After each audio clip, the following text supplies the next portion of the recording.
कृष्णाय वासुदेवाय हरये परमात्मने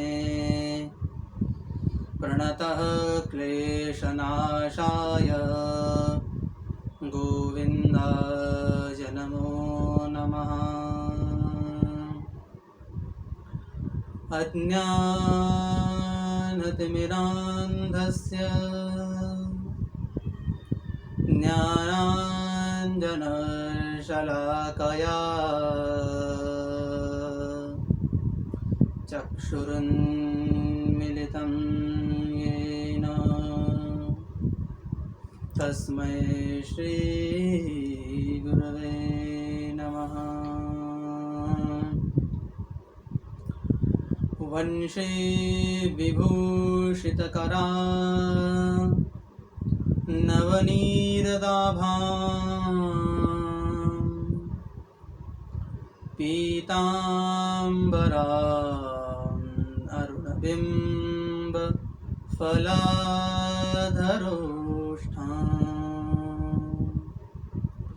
पूर्णेन्दुसुन्दरमखां अरविन्दनेत्रां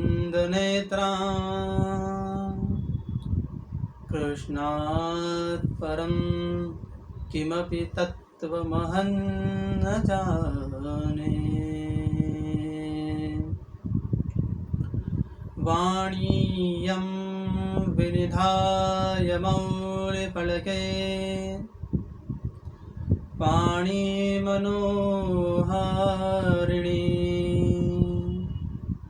विद्यावादनकारिणी भगवती सन्तोषिदेव्यै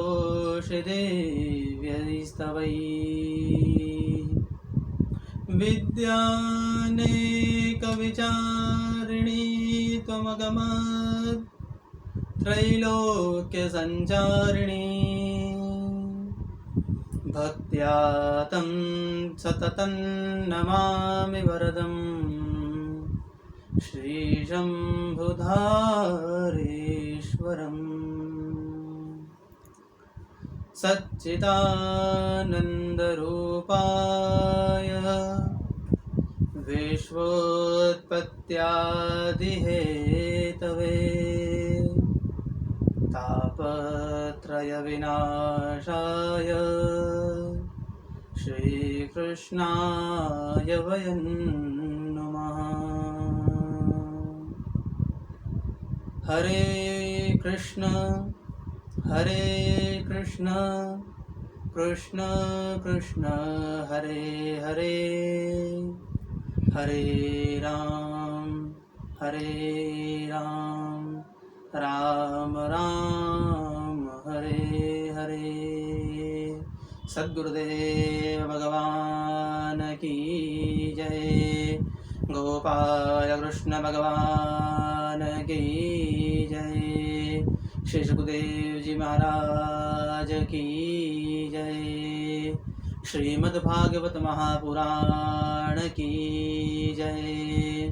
श्रीमद् वाल्मीकि महाराज की जय। जय जय श्री राधे, जय जय श्री राधे, जय जय श्री राधे। नमः पार्वती पतये, हर हर महादेव हर। राधे राधे।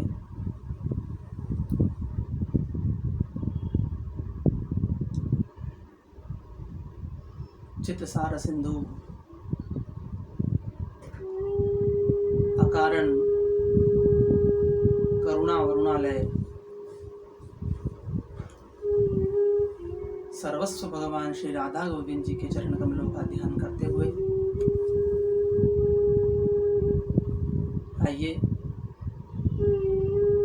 आप हम सभी इस श्रीमद् भागवत ज्ञान गंगा में प्रवेश करें।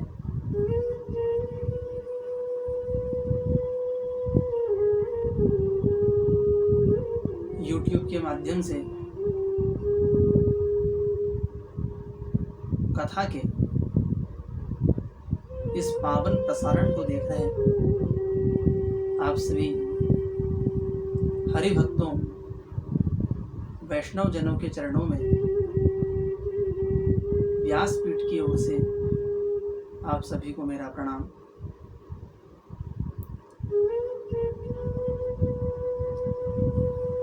आज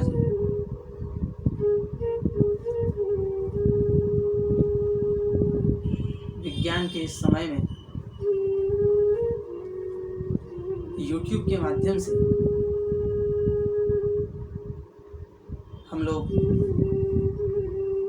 इस पावन कथा में प्रवेश करने जा रहे हैं।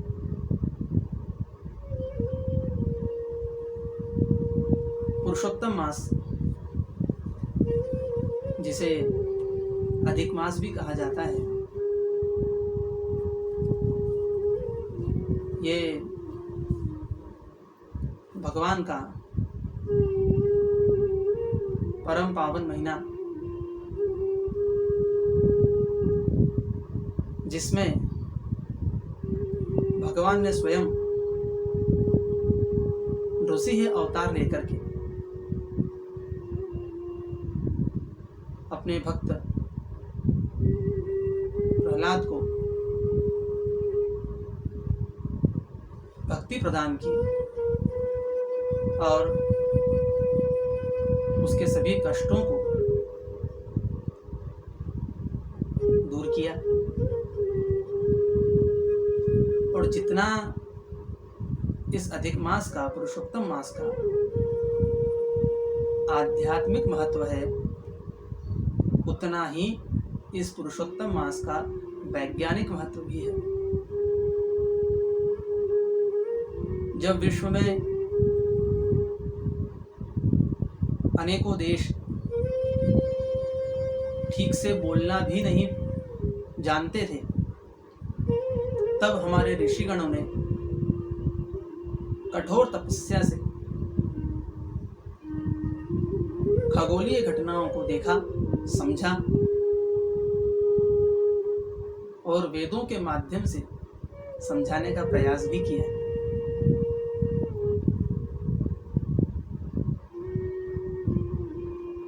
वैज्ञानिक रूप से देखा जाए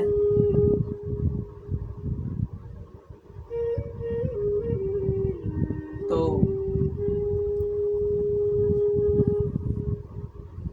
पृथ्वी सूर्य की परिक्रमा करती है, वैसे ही चंद्रमा पृथ्वी की परिक्रमा करते हैं। और इन दोनों परिक्रमाओं के बीच में जितना समय बनता है, बचता है, उस समय को 3 वर्षों के बाद चौथे वर्ष में समायोजित कर दिया जाता है,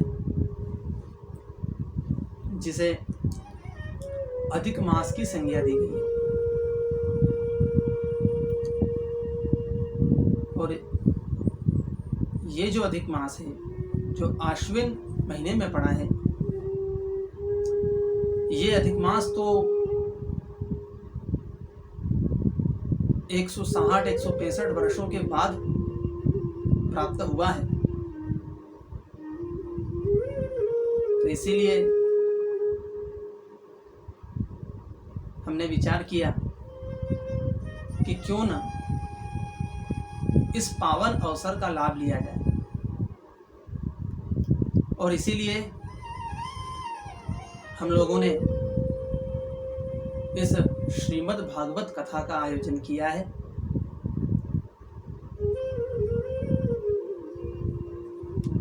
हम सभी जानते हैं, इस कोरोना काल में एक जगह एकत्रित होकर के बड़ी संख्या में कथा का श्रवण लाभ लेना तो अभी संभव नहीं है, किंतु आज विज्ञान ने हमको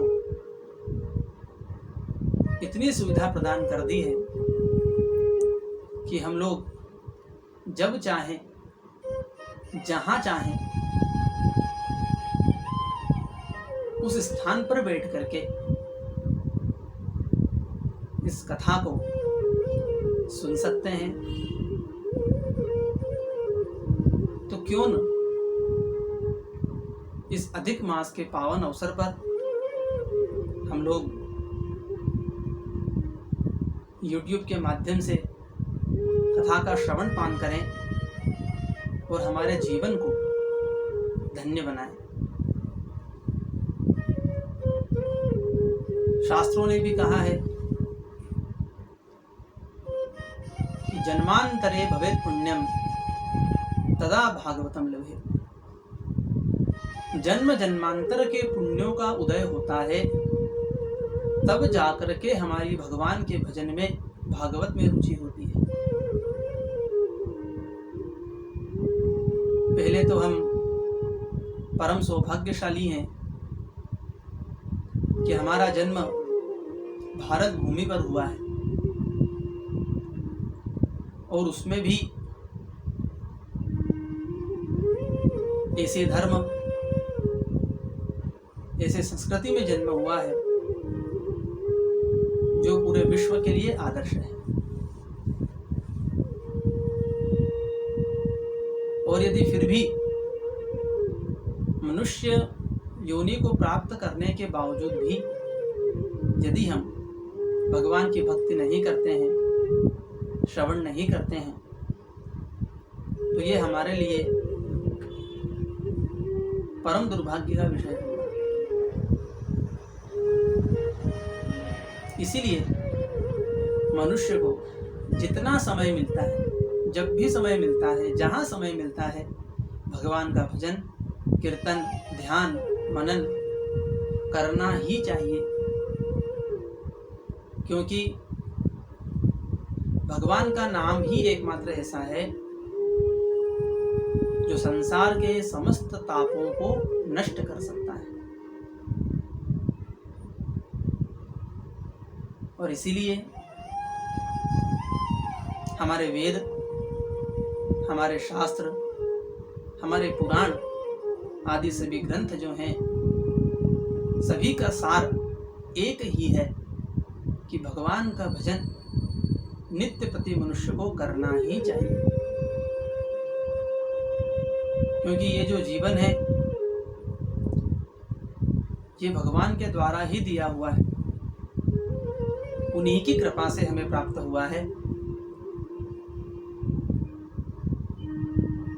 इसी कारण से भगवान की कृतज्ञता को प्रकट करने के लिए और हमारे जीवन को सफल बनाने के लिए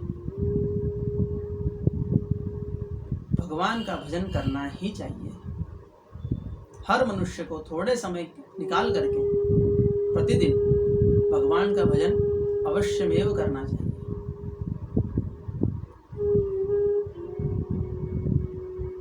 तो आइए हम सभी श्रीमद् भागवत ज्ञान गंगा में प्रवेश करें और इस अधिक मास को सफल बनाएं। आप हम सभी मिलकर के एक यात्रा प्रारंभ करने जा रहे हैं,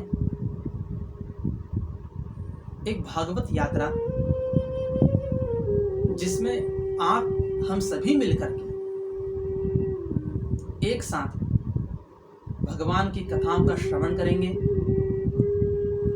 उनका चिंतन करेंगे, भजन करेंगे और अपने जीवन को कृतार्थ करेंगे।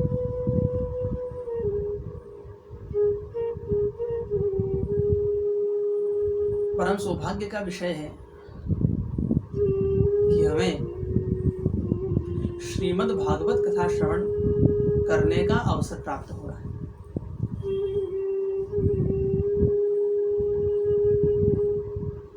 क्योंकि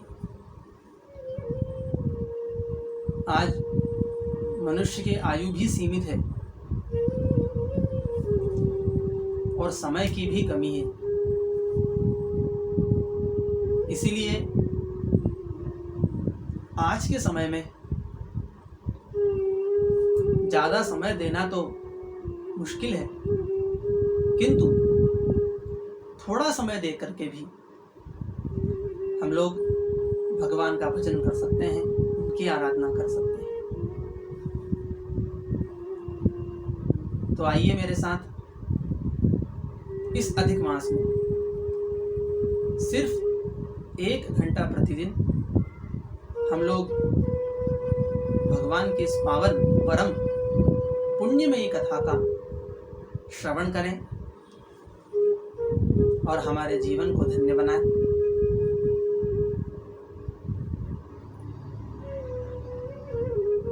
भगवान की ये कथा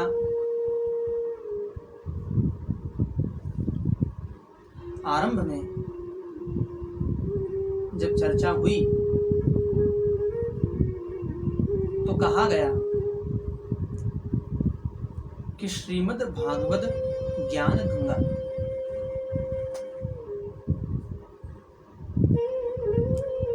तो किसी ने पूछा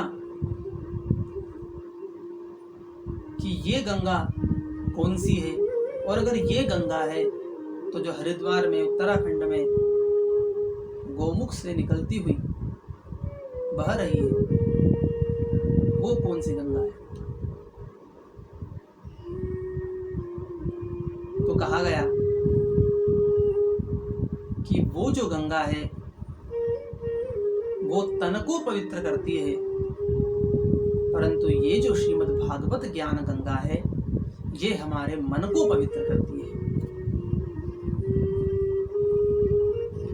और हम लोगों को गंगा स्नान करना हो, पूजन करना हो, श्राद्ध आदि करना हो तो गंगा तट पर जाना पड़ता है, तब जाकर के गंगा हमें मोक्ष प्रदान करती है। किंतु श्रीमद् भागवत की पावन जो गंगा है उसके लिए आपको कहीं जाने की आवश्यकता नहीं है। आप घर बैठ करके भी कथा का श्रवण लाभ ले सकते हैं। तो ये तो श्रीमद् भागवत की जो पावन गंगा है ये स्वयं हमारे द्वार पर चल कर के आई है, इसलिए ऐसा सुअवसर बिना खोए हमें कथा का श्रवण लाभ लेना चाहिए। इसीलिए श्रीमद् भागवत को ज्ञान गंगा कहा गया है, क्योंकि ये अपने ज्ञान के माध्यम से हमारे पापों को धो करके पवित्र करती है, हमारे मन को पवित्र करती है। और जो गंगा है उसमें स्नान करने से तो पाप नष्ट होते हैं, परंतु श्रीमद् भागवत की ये पावन जो गंगा है इसमें स्नान करने से, इसमें गोता लगाने से, इसका श्रवण करने से पाप करने की वृत्ति ही नष्ट हो जाती है।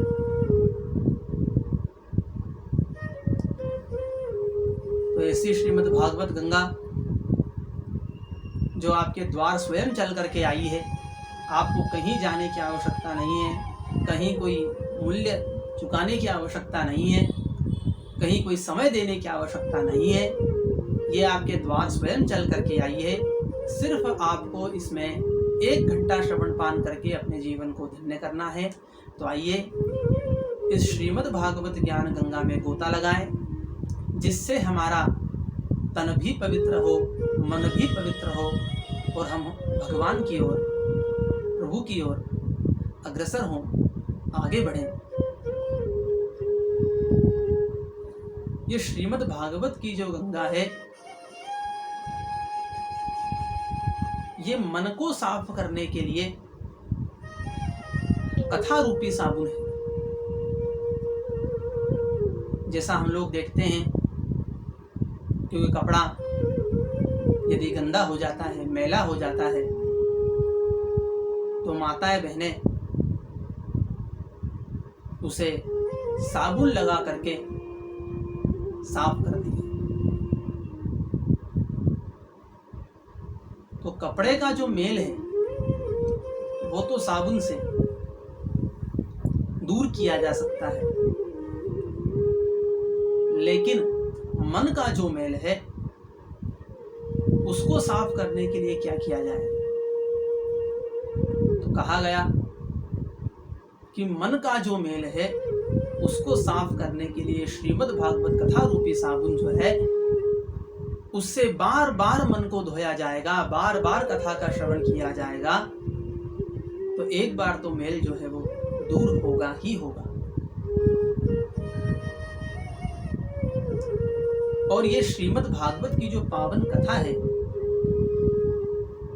इसकी तो सभी पुराणों ने प्रशंसा की है, इसलिए इसे महापुराण कहा गया।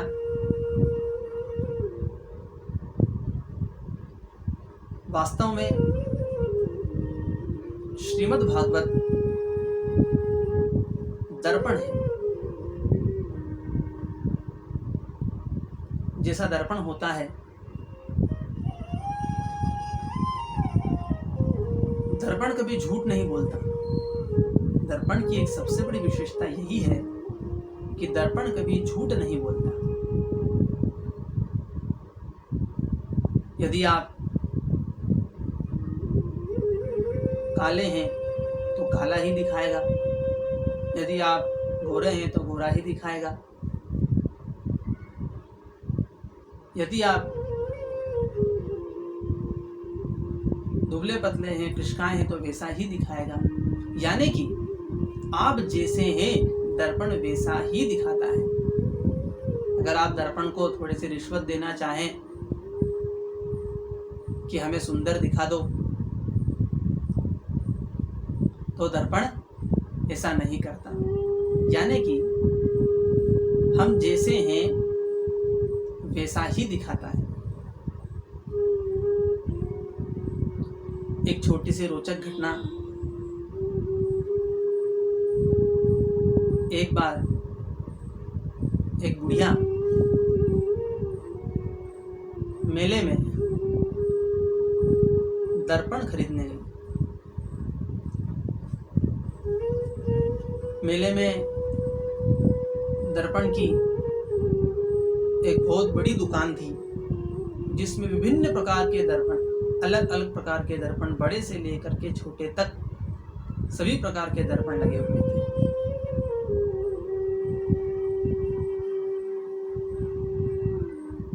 वो अम्मा जी, वो बुढ़िया दर्पण की दुकान में गई और दुकानदार से कहा, अरे भैया एक बढ़िया सा दर्पण दिखाओ। दुकानदार ने एक दर्पण निकाल करके दिया। बुढ़िया ने वो दर्पण देखा और अलट पलट के देखने के बाद दुकानदार को कहा कि अरे भैया कोई अच्छा सा दर्पण दिखाओ। दुकानदार ने कहा कि भैया माँ जी थोड़ा महंगा आएगा। तब बुढ़िया ने कहा कि आप तो दिखाओ। दुकानदार ने 5 रुपए का, 10 रुपए का, 100 रुपए का, 200 रुपए का, 500 रुपए का, 1000 रुपए तक का दर्पण दिखाया, किंतु बुढ़िया को कोई भी समझ में नहीं आया। तब दुकानदार ने उस बुढ़िया से कहा कि अम्मा जी तुम्हें कैसा दर्पण चाहिए? बोले बेटा आज से 40 साल पहले मेले में दर्पण लेने आई थी, उस समय 5 रुपए का दर्पण लिया था, पर इतना सुंदर दिखता था चेहरा। तब दुकानदार ने हंसते हुए कहा कि माँ जी दोष जो है वो दर्पण का नहीं है, दोष आपकी अवस्था का है।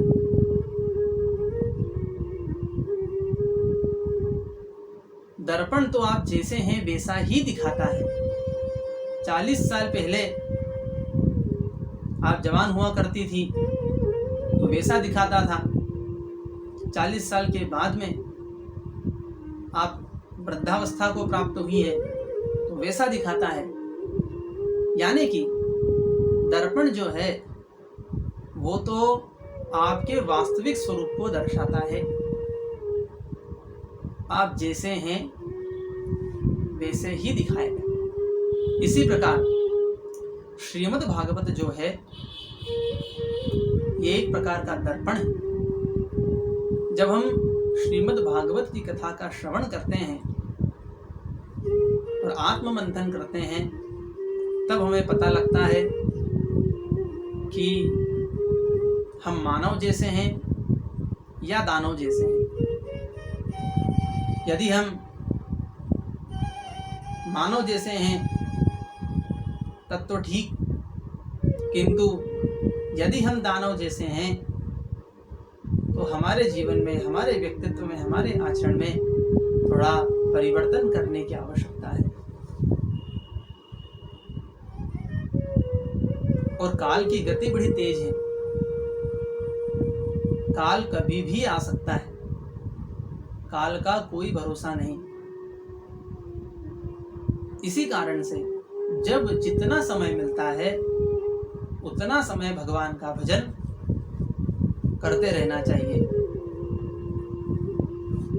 क्योंकि काल जब आता है तो किसी को पता करके नहीं आता है। इसलिए थोड़ा समय भी यदि हमको भगवान ने दिया है तो उसका सदुपयोग करते हुए भगवान का भजन नित्य प्रति करना ही चाहिए।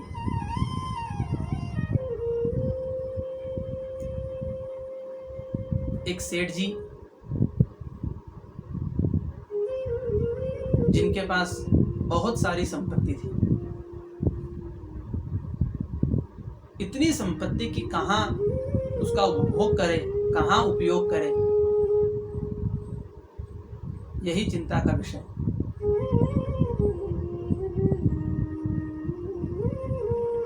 एक दिन रात में नींद नहीं आ रही है, बैठ करके चिंतन करते हैं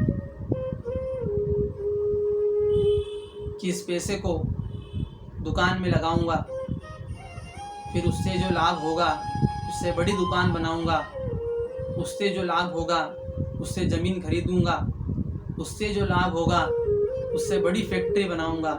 ऐसा सोच ही रहे हैं कि हार्ट अटैक आया और भगवान के धाम को चले गए। इसीलिए ये छोटा सा जीवन हम लोगों को मिला है, इसलिए इस छोटे से जीवन में जितना समय मिलता है, थोड़ा मिले तो थोड़ा ही सही, पर जितना समय मिलता है उतने समय भगवान का भजन करते रहना चाहिए। अभी जब आप लोग YouTube के माध्यम से भी कथा का श्रवण करें तो ये प्रयास करें कि पूरे शांत चित्त होकर के, पूरे एकाग्र चित्त होकर के इस कथा का श्रवण पान करें। और इस कथा की एक सबसे बड़ी विशेषता जो है कि इसको कानों से पिया जाता है। बाकी सब द्रव्य तो मुख से पिए जाते हैं, परंतु इस भागवत रूपी कथा को कानों से पिया जाता है। तो कानों से क्यों पिया जाता है? तो कहा गया कि हमारी जितनी भी इंद्रियां हैं ये दो प्रकार की क्रियाएं करती है। दो प्रकार की क्रियाएं करती है। जैसे मुख है, मुख से भोजन करते भी हैं और वमन होने पर बाहर भी निकलती है। इसी प्रकार नासिका श्वास लेती भी है और छोड़ती भी है। आंखें दृश्य को लेती भी हैं और आंसू छोड़ती भी है, परंतु हमारे कान एकमात्र ऐसी इंद्रिय है जो सिर्फ ग्रहण करती है, देती कुछ नहीं है। और इसीलिए इस कथा को कानों के माध्यम से पीना है, ताकि ये हमारे अंदर, हमारे मन में, हमारे मस्तिष्क में स्थिर हो, हम इसको धारण करें।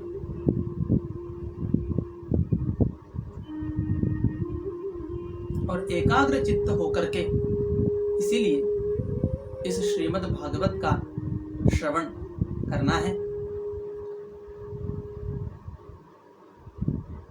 क्योंकि जब हम कथा श्रवण करें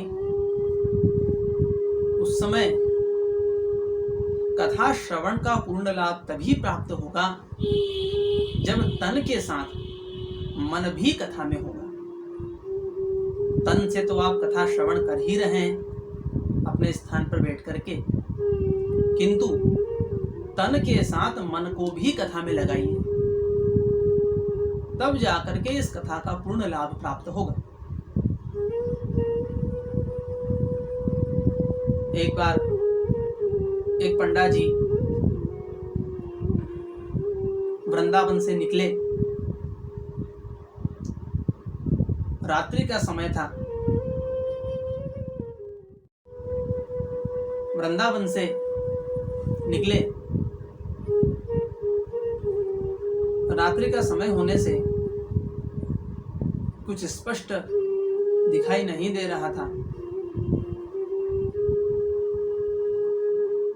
और पंडा जी की एक आदत और कि रात्रि में थोड़ी सी भांग भी खा लिया करते थे।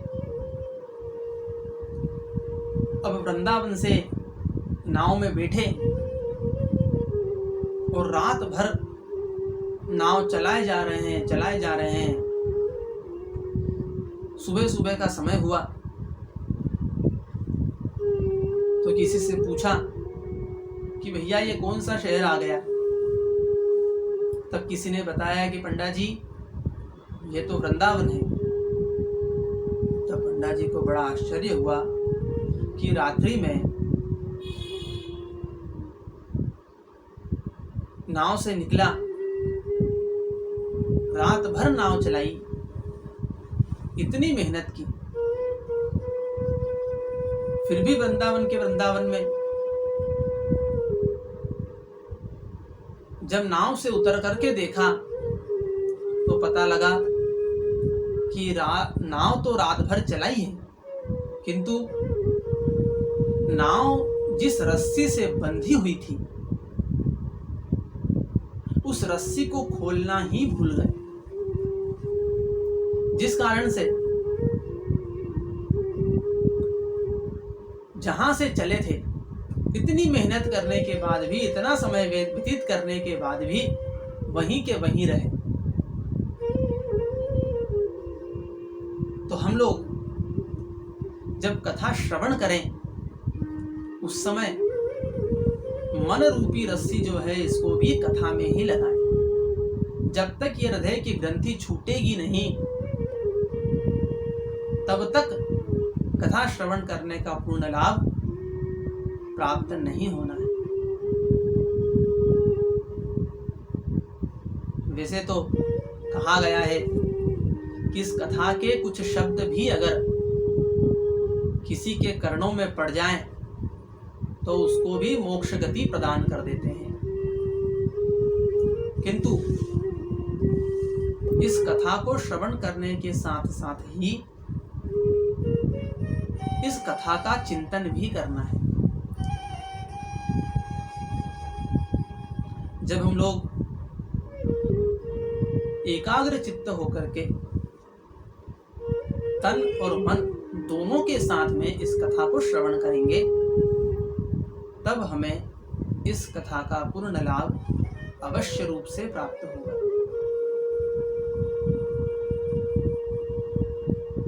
और जैसा मैंने पहले भी कहा कि आज के समय में विज्ञान ने हमें इतनी सुविधा प्रदान कर दी है कि हमें कहीं जाने की आवश्यकता नहीं है। इस विज्ञान के माध्यम से भागवत स्वयं आपके पास चल कर के आई है। आवश्यकता है तो बस थोड़ा समय कथा को देने की, क्योंकि जो समय आप कथा को दे रहे हैं ये समझिए कि वो समय आप स्वयं को दे रहे हैं, क्योंकि कथा श्रवण से तो स्वयं का ही उत्थान होना है। इसलिए तन के साथ में मन भी कथा में अगर होगा तो कथा श्रवण का पूर्ण लाभ प्राप्त होगा।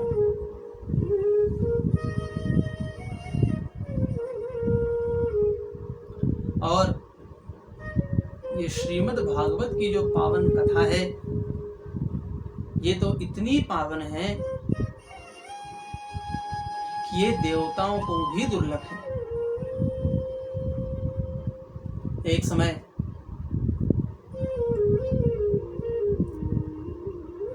जब सूत जी महाराज शौनक आदि ऋषियों को कथा का श्रवण करा रहे थे और ये बात देवताओं को पता लगी, तो देवता लोग अमृत का कलश लेकर के सूत जी के पास आए और कहा कि हे सूत जी, ये अमृत कलश ले लीजिए और ये कलश का अमृत सभी ऋषियों को पिला दीजिए, किंतु इसके बदले में ये कथा रूपी अमृत जो है ये आप हमें दे दीजिए, क्योंकि ये तो स्वर्गलोक में भी दुर्लभ है, वहां भी प्राप्त नहीं है। स्वर्गलोक में तो देवता लोग अमृत पी करके अमरता को प्राप्त कर सकते हैं, किंतु इस मनुष्य योनि में तो मनुष्य इस भागवत की कथा का श्रवण करके अपने जीवन को धन्य कर सकता है, भगवान के चरणों में अर्पित कर सकता है।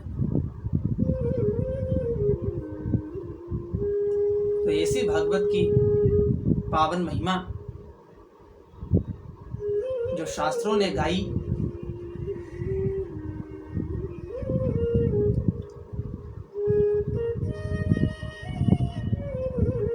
जिसका श्रवण हम लोग इस अधिक मास में पूरे 1 महीना करेंगे।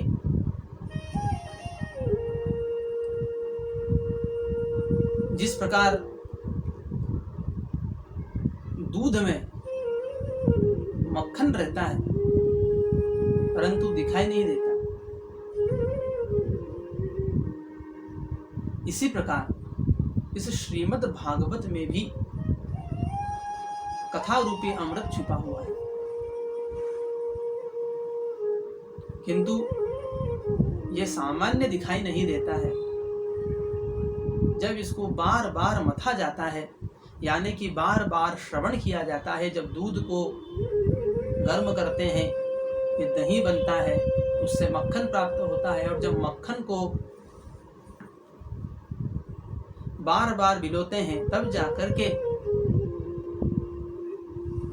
घी प्राप्त होता है। उसी प्रकार जब हम लोग कथा का श्रवण बार बार करेंगे और कथा का श्रवण करने के बाद में उस कथा का चिंतन भी करेंगे, आत्म मंथन भी करेंगे, तब जाकर के हमको उसका पूर्ण फल प्राप्त होगा।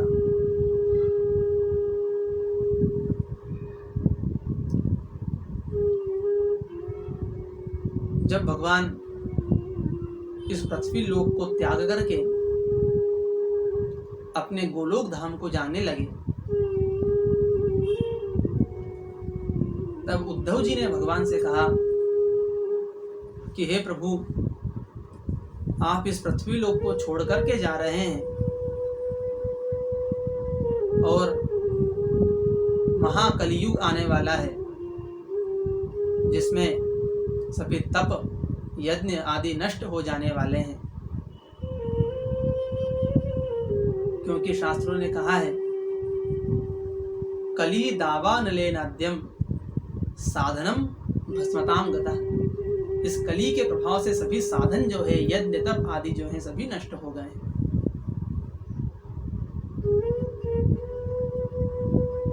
तो आप कोई ऐसा साधन बताते जाइए जिससे आपकी कमी को पूरा किया जा सके। तो भगवान ने उद्धव को कहा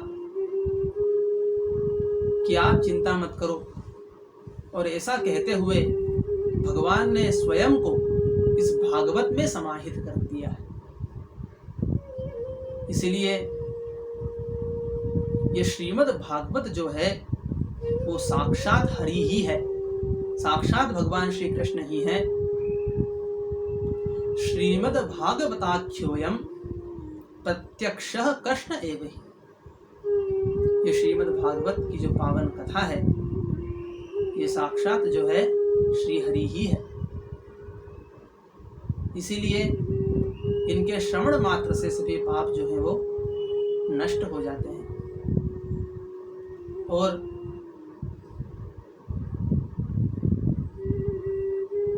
विभिन्न पुराणों ने इसकी प्रशंसा की है। भागवत के प्रारंभ में भागवत का महात्म्य भी आया है, जिसमें भागवत की महिमा को बताया गया है।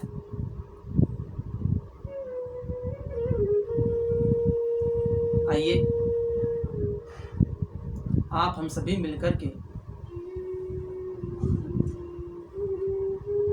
इस भागवत महात्म्य के प्रथम श्लोक का वाचन करते हैं। ओम सच्चिदानंद रूपाय विश्वोत्पत्त्यादिहेतवे तापत्रय विनाशाय श्री कृष्णाय वयं नमः।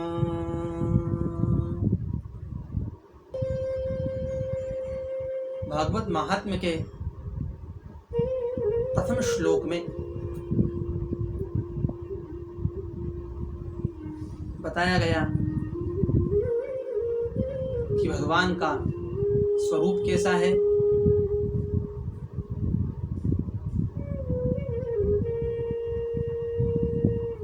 भगवान के कर्म क्या क्या हैं, क्या करते हैं, कोई बिजनेस करते हैं, कोई नौकरी करते हैं, क्या करते हैं भगवान, उनके कर्म क्या हैं, उनका स्वरूप कैसा है।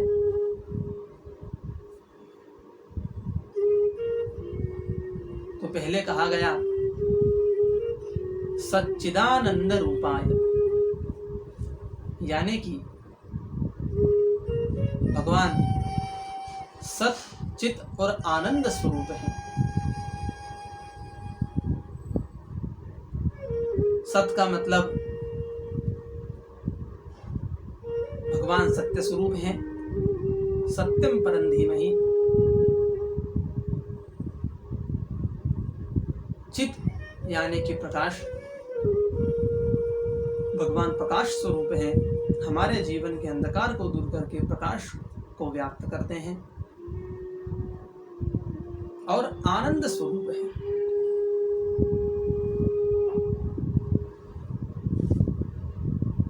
तो सत्य यानी कि सत्य स्वरूप है।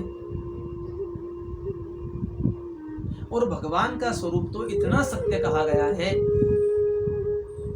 भागवत के प्रथम स्कंद के प्रथम श्लोक में सत्य स्वरूप भगवान की व्याख्या की गई है, जिसको हम आगे के दिनों में समझेंगे।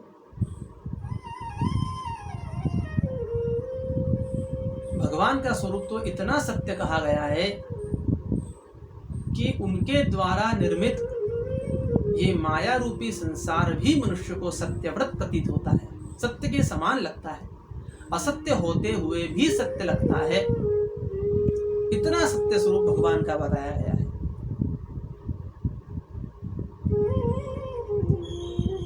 इसलिए भगवान सत्य स्वरूप है, प्रकाश स्वरूप है और आनंद स्वरूप है। भगवान को आनंद घन कहा गया है। देखिए, संसार में हर एक भाव का विपरीत भाव होता है। जैसे कि सुख का विपरीत दुख होता है, प्रकाश का विपरीत अंधकार होता है, लाभ का विपरीत हानि होता है, परंतु आनंद का विपरीत कुछ नहीं होता।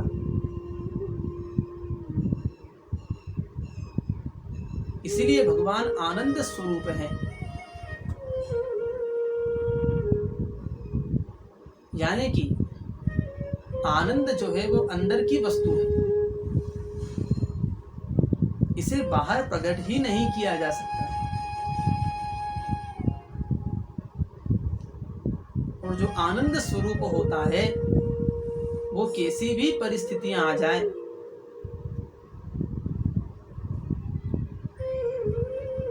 कितने ही दुख क्यों ना आ जाए, कितनी ही विपत्तियां क्यों ना आ जाए, कितने ही कष्ट क्यों ना आ जाए, वो हर परिस्थिति में, चाहे सुख हो, चाहे दुख हो, चाहे कोई व्याधि हो, चाहे कोई कष्ट हो, कुछ भी आ जाए, हर परिस्थिति में आनंद में रहता है। किसी भी परिस्थिति का उस पर कोई प्रभाव नहीं होता, क्योंकि वो जानता है कि ये जो भी स्थिति है ये तो भगवान की माया का एक स्वरूप है। और भगवान ने तो इस माया का दर्शन सुदामा जी को भी करवाया है, जिसका श्रवण भी हम लोग आने वाले दिवसों में करेंगे। तो ये दुख जो है, जो व्याधि है, परेशानियां हैं, ये सब तो संसार का दिया हुआ है। इसलिए जो इस बात को भली भांति जानता है वो दुख में होते हुए भी आनंद में रहता है।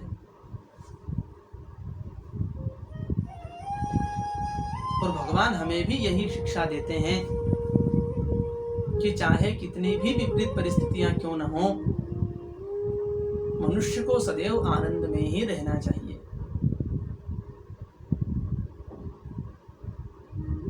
और आनंद ऐसी वस्तु है जिसे प्रकट नहीं किया जा सकता, बताया नहीं जा सकता। ये तो मनुष्य के मन में होती है।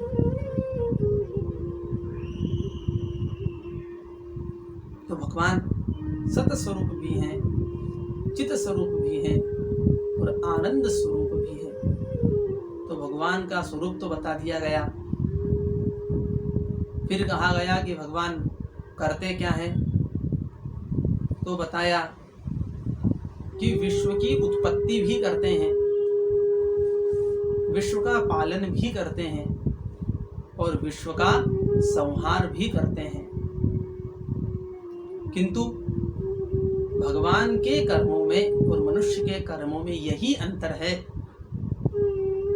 कि भगवान जब जगत की उत्पत्ति करते हैं तो किसी प्रकार का अहंकार नहीं रखते, जब पालन करते हैं तो किसी प्रकार का मोह नहीं करते, और जब संहार करते हैं तो किसी प्रकार का दुख नहीं करते। ये भगवान की सबसे बड़ी विशेषता है। कोई मनुष्य,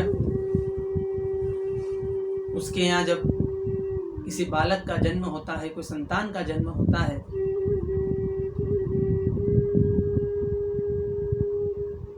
तो पूरा परिवार प्रसन्न होता है, खुश होता है, मिठाइयाँ बांटी जाती है, आनंद मनाया जाता है, उत्सव मनाया जाता है। किंतु भगवान तो पूरी सृष्टि को उत्पन्न करने वाले हैं। इसके बाद भी किसी प्रकार का कोई लेश मात्र भी अहंकार नहीं करते, कोई मोह नहीं करते, ममता से भी रहित हैं। यानी कि जब कोई बालक का जन्म होता है तब वो इस संसार को नहीं समझता है, किंतु जानबूझ करके उस बालक को इस संसार में लाया जाता है और इस संसारिक जो गतिविधियां हैं, क्रियाकलाप हैं, उनमें संलग्न कर दिया जाता है। परंतु भगवान इस जगत की उत्पत्ति करते हैं, इतने पूरे जगत की उत्पत्ति करते हैं, उसके बावजूद भी उनके मन में जरा सा भी अहंकार नहीं होता। इस पूरे जगत का पालन करते हैं। जब कोई व्यक्ति अपने घर परिवार को चलाता है, उसका भरण पोषण करता है, पालन करता है, तो गर्व से कहता है कि मैं अपने घर को चलाता हूँ। परंतु भगवान तो इस संपूर्ण चराचर जगत को चला रहे हैं, उसके बाद भी उनमें किसी प्रकार का कोई अहंकार नहीं होता। वैसे ही जब कोई व्यक्ति मृत्यु को प्राप्त होता है और इस संसार से जाता है तो हम सभी दुख मनाते हैं, शोक मनाते हैं, परंतु भगवान तो इस सृष्टि का विनाश भी करते हैं, तब भी उन्हें किसी प्रकार का कोई दुख नहीं होता। यानी कि चाहे दुख हो चाहे सुख हो, हर अवस्था में आनंद में रहने वाले हैं। यही भगवान का परम स्वरूप है। तो पहले बताया गया सच्चिदानंद रूपाय, सच्चित आनंद स्वरूप है। क्या करते हैं? तो विश्व की उत्पत्ति करते हैं, पालन करते हैं और विश्व का संहार भी करते हैं। और क्या करते हैं और क्या कर्म है? तो कहा गया कि 3 प्रकार के तापों को नष्ट करते हैं। 3 प्रकार के ताप कौन कौन से हैं? तो बताया दैहिक, दैविक और भौतिक, ये 3 प्रकार के ताप माने गए हैं। दैहिक यानी कि शरीर की व्याधि, पीड़ा, कष्ट आदि, ये दैहिक ताप है। दैविक ताप यानी कि भाग्यवशात जो प्राप्त हुए हैं वो दैविक ताप हैं। और भौतिक ताप यानी कि संसार से जो प्राप्त हुई है ताप, वो भौतिक ताप है। और इन तीनों तापों को नष्ट करने की एकमात्र औषधि कोई है तो वो है श्रीमद् भागवत की पावन कथा, भगवान का नाम।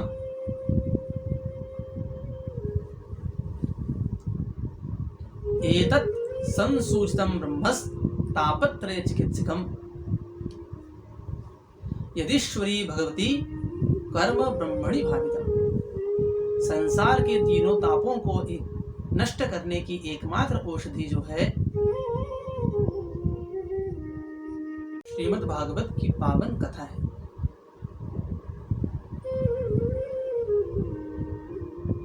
भागवत कथा श्रवण मात्र से मनुष्य अपने तीनों तापों को नष्ट कर सकता है।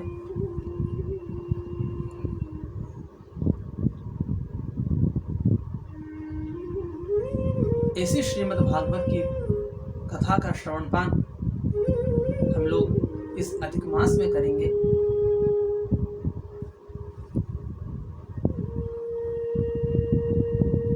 तो भगवान के स्वरूप को दर्शाया गया।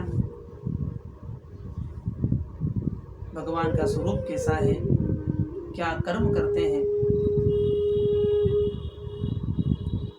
किन चीजों को नष्ट करते हैं, ये सब बताया गया।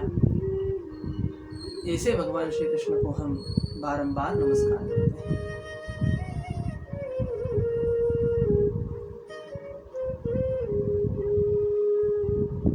आगे की कथा हम लोग कल के अंक में श्रवण करेंगे और हमारे जीवन को कृतार्थ करेंगे। पुनः आप सभी से एक बार निवेदन है कि कृपया करके जितनी कथा आप प्रतिदिन श्रवण करते हैं उस कथा पर आत्ममंथन भी कीजिए, चिंतन भी कीजिए। थोड़ा समय निकाल करके आत्ममंथन कीजिए ताकि इस कथा श्रवण करने का पूर्ण लाभ आपको इस पुरुषोत्तम मास में प्राप्त होगा। हरे कृष्ण कृष्ण कृष्ण हरे हरे, हरे राम राम राम हरे हरे। जय जय श्री राधे।